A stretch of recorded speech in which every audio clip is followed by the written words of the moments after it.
What's up guys, and welcome to another video of Tinty Squash Hub. So today guys, we are having a look at the straight forehand drop shot with my friend Mark, and what we are going to see here is Mark playing some forehand drop shots. So as you can see, I'm showing him to try and keep his racket still with his backswing, and then try and keep it nice and still coming through onto his follow through. So here goes Mark with his first few shots, and already what I was picking up from these first few shots was you can just see Mark's a little bit erratic with the feet, and his racket is flailing a little bit too much. It's not still, and that is why he's not getting that consistent shot that's going towards the side wall and hitting the floorboards into the side wall. I like how Mark's follow through is coming through nice and straight, and it's directed towards the side wall. However, I think to get the consistency, he needs to be a bit more balanced and stable with his legs, and he needs to make sure that he keeps that racket still. This was a little bit of a better one here, as you can see. Look at the quality there. It hit right in the nick there, towards the side wall, because his racket was a little bit more still. I think Mark can get quite a bit lower with his knees to try and get himself onto that lower plane. My coach always used to say to me, try and get your knees so that they are low enough, almost like to the height of the tin at the front. And if you do that, all you've got to do is you've got to get your racket coming through on the same plane.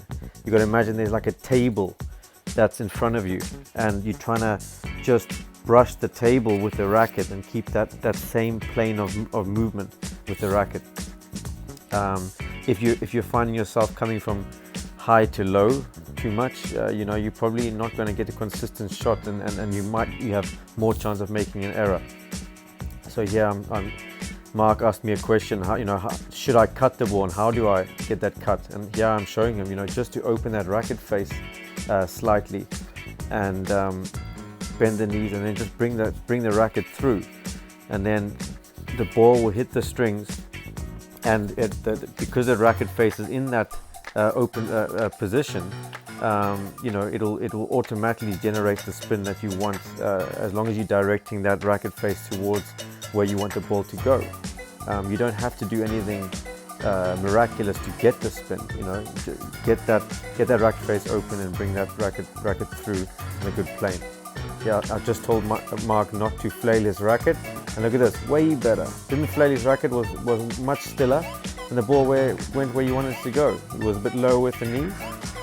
And here I'm showing Mark at the end, even if the ball's coming down the middle, to get your feet round. I try to get myself nice and low there, and I just kept my racket still and direct the ball to the side wall. Trying to hit the floorboards before the side wall. So yeah guys, big things I took away from this, and it's just what you can do in your own training with your drop shot. Make sure you're low with your knees. You don't want to be too high up. Make sure that your racket is nice and still and not coming from a big height, because if it comes from too much of a height, you have more chance of making a mistake. Make sure the backswing coming from a neutral position.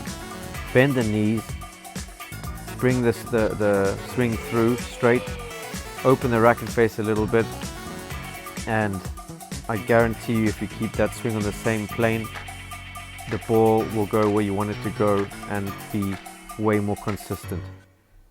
Thanks guys, and enjoy.